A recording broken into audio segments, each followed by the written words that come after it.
Hi, my name is Amy Rose White. I'm an integrative psychotherapist making videos about improving our mental and spiritual health. I was recently asked by a commenter and viewer to make a video on how to love again after ending a toxic or abusive relationship.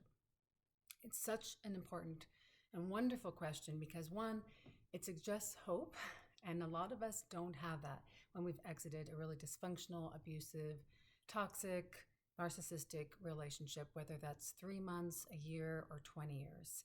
It's very compelling to sequester ourselves away and hide from the world, at least from whatever gender or sex we're attracted to, in an attempt to protect ourselves from ever experiencing that level of pain again, which is completely understandable, of course.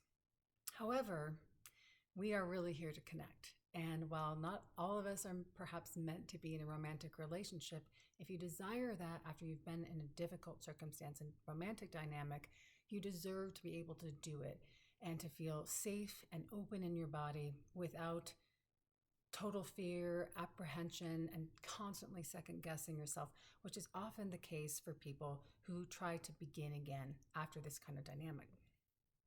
So the first thing I'm going to encourage you to do is to recognize the impact that this abusive relationship has had on your nervous system, aka your body.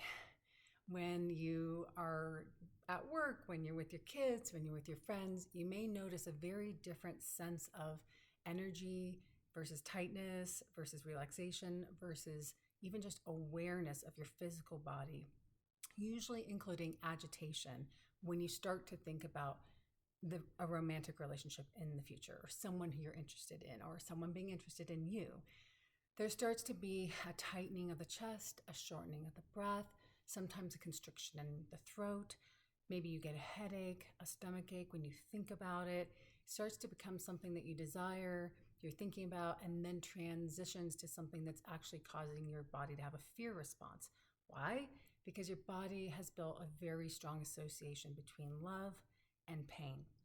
That happens for people with difficult or abusive childhoods. It happens for people with difficult and abusive relationships of any kind, actually, but particularly intimate partnership. So just beginning to increase your awareness of your physical body's response to even thinking about dating and relationship is one of the very first places to begin, because the more aware and connected you are to what's happening in your physical body, the better you can choose partners, the better you can learn to soothe your own nervous system, the better you can become aware of what your subconscious mind is trying to tell you about future situations versus what might just be a trauma response. And sometimes it's kind of tricky to sort that out, and I definitely encourage you to seek professional help if you're confused about what is what, because one of the things that happens is that our body starts to just be on guard all the time when it comes to romantic relationship. So taking time to meditate, to do guided visualization, to slow our lives down, to spend time in nature allows our nervous system to start to down-regulate, because you're probably unlikely to be really excited about jumping into a relationship if you haven't done some degree of nervous system healing after that really difficult situation, hopefully with the support of a licensed or trained healthcare professional, coach, psychotherapist, including allied healthcare professionals like body workers, craniosacral, acupuncture. All those folks can help us get our bodies back into a relative state of safety, which is not typically where we find ourselves after we've been in a really, really challenging dynamic for a long time. One of the most important things to realize about seeking love after abuse is that to cope and to manage whatever dynamic you were in the past, you probably had to disconnect from your body's experience. So any of those things that I just suggested, even just slowing down and asking yourself with your hand on your heart, what's happening here? What am I noticing? Am I noticing that my jaw is tight? That my heart is going like this? That I kind of feel queasy or nauseous? Just day in, day out, not even just around romantic relationship, begins to reconnect you to that sense in your nervous system that's going to help you make wiser decisions for the future. Secondly, just know that probably your biggest challenge is going to be learning to trust yourself, either again or maybe for the first time. Some of us grew up in systems where self-trust wasn't exactly promoted. In fact, it might have been actively discouraged. Then, when we have been in an abusive relationship that maybe wasn't clear to us, or we had a hard time getting out, or the extent of the abuse was just, we didn't really understand it till we were a month, 3 month, a year, even 5 years out of the relationship. That sense of trust in choosing a partner wisely, that we know what's best for us, and that we can even just make good life decisions is really dramatically diminished. That's, I think, one of the most damaging aspects of being in an abusive relationship. So know that this is going to take time. And one of the best ways of building self-trust is to create some structure and some promises for yourself, with yourself, and keep them around dating and relationships and sex. So those are going to be totally unique to you. There is no one size fits all around this. But for example, one thing might be, I'm going to take it slow. No matter how into this person or into me they are, I'm not going to see them more than 2 or 3 days a week in the beginning. I'm going to wait a few weeks or a month or a few months to be physically intimate with them.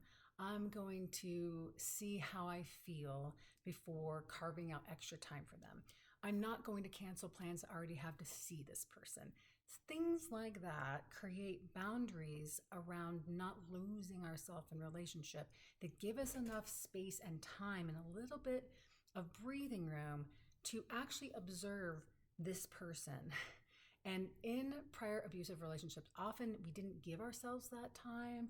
Maybe we were seduced by love bombing or treatment that just was better than we'd ever experienced before. So we kind of overlooked warning signs that might have indicated something wasn't quite right. So just giving ourselves some time and breathing room, no matter how excited and infatuated we might be. And that doesn't mean holding people away at a distance. It just means creating a little bit of structure. And again, this is going to be completely unique to you and your needs and your personality and even the given situation. But keeping some of that structure and making those promises to yourself that you don't break, as long as they're not too rigid, will build an inner sense of respect and trust with yourself, because you are deciding that you are more important than the need to be in relationship. And that's what those structures reflect. One of the agreements you might make for yourself is, I'm not going to get into a serious relationship without having a coach or a therapist on my team that I'm seeing at least once a month, so that I can get validation, check in, what's normal, what's not, what's healthy. Because oftentimes when we've been in a really toxic or dysfunctional dynamic for a long time, we actually don't know. And I actually many years ago had a therapist flat out ask me, why are you tolerating this abuse? And to be totally honest, I didn't see it. And I didn't see it for a lot of good reasons I won't go into now, but I think some of you can relate to me. It was just so close and so similar to my conditioning. I really believed that almost all relationships were going to be painful most of the time. And I couldn't see it until someone who cared about me but wasn't, in my life could objectively give me that feedback. And it was a wake-up call that ended all toxic patterns in my life around intimate partner relating. Cannot tell you how much I encourage you to be with a very good, skilled, and seasoned professional of whatever kind suits you, if you've been through these kind of dynamics as you enter future relationships. Number 3, be aware that your red flag detector will be working overtime. Most of us who've survived difficult dynamics are so terrified of ever going through that again that we start to over be aware, over fixate on, and over examine anything that could possibly indicate that this person has an addiction, has a personality disorder, has a gambling addiction, isn't financially stable, they didn't say this right, or they didn't do this. So there's a fine line between learning to say no and turn away from very obvious warning signs that aren't good for us, versus giving people the leeway to be human and giving them a little grace and giving people time.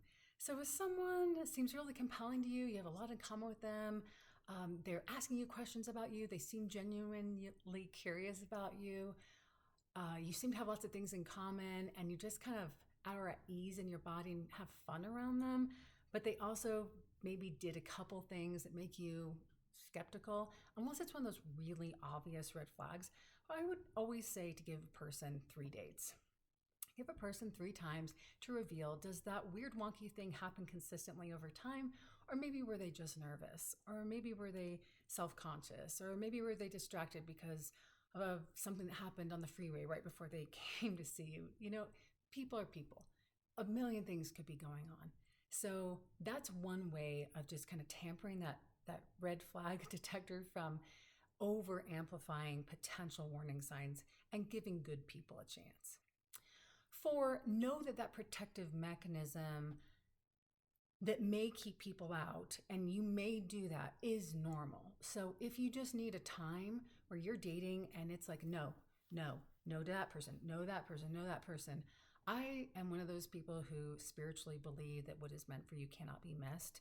And if you have to go through a time where the pendulum kind of swings, where you didn't have maybe enough boundaries or the right boundaries in your old dynamic, and now everyone needs to be a no. I know I'm kind of contradicting myself with the red flag piece, but that actually might be a healing stage that you need to go through, just to recognize that you actually have the ability, the authority, and the autonomy to say no to people. And that's just fine. If you find that you're doing that to absolutely everyone and anyone, I would say pause, take a break, dial it back, bring your energy back to you, the things you love, your hobbies, the things that you enjoy, your family, and your friends, and see if you can gently become aware of sometime in the future of a time when you maybe feel a little more open and flexible and a little less protective. Typically, that behavior just means we might need a little more time. And then finally, when you are dating, remember that the number one thing is, how does your body feel around that person? Does it feel relaxed? Does it feel at ease? Because you can feel excited and happy when you're in the presence of someone safe for you. That's different than that kind of tense anxiety that comes from an unhealed wound about needing to win love. So we know that that's at play when we start to engage in worrying more about how we're being perceived or whether they like us than we like them. Because typically that signals an old pattern, usually from childhood, sometimes from a long-term dysfunctional relationship, or both, where we associate our worthiness and lovability with how we perform, how pleasing we are to the other person, how attractive we are, and we're focused more on getting that other person's approval than kind of leaning back, being ourselves, letting it all hang out, and seeing what we think of this other person.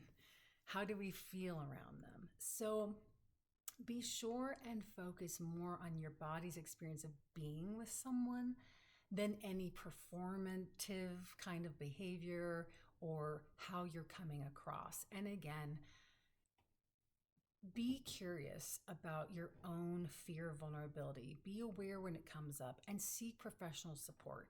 As you get to know someone over time, you can, over time, let them know what you're working on around this. Let them know that you need to go slow. Let them know that vulnerability is a little scary. It's kind of been used against you in the past. And even just letting them know that gives you information based on their response about what kind of person, what kind of character, what their integrity is like, and whether you want to move forward with that person in any level of seriousness in relationship. So again, I wish you luck in this healing journey. It is not easy. I cannot recommend, a good quality professional support, and that can come in so many different forms as you navigate healing from abuse in your next love relationship. Please let me know if this has been helpful. What did you do to heal from your last difficult dynamic? How did you love again? What was the most helpful thing and maybe unhelpful thing people told you about getting back out there? Thank you so much for sharing this video. Thank you for liking it. Thank you for subscribing.